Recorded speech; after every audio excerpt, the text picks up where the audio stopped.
రాష్ట్రంలో ఇదే మొట్టమొదటి వారాహి అమ్మవారి ఆలయం కావడం విశేషమైతే ఉప ముఖ్యమంత్రి పవన్ కళ్యాణ్ పుణ్యమని వారాహి గురించి తెలిసిందని భక్తులు చెప్తున్నారు.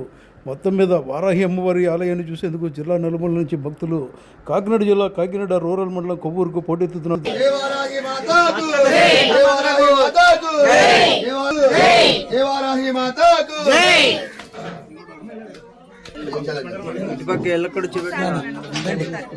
తీసుకోండి ఏమండి తీసుకోండి అందరూ పైకెత్తమ్మా పైకెత్తారా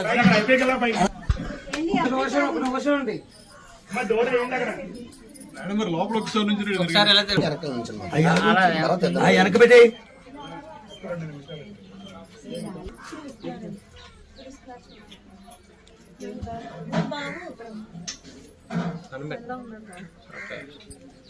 ఎలా చూడండి పెట్టుకో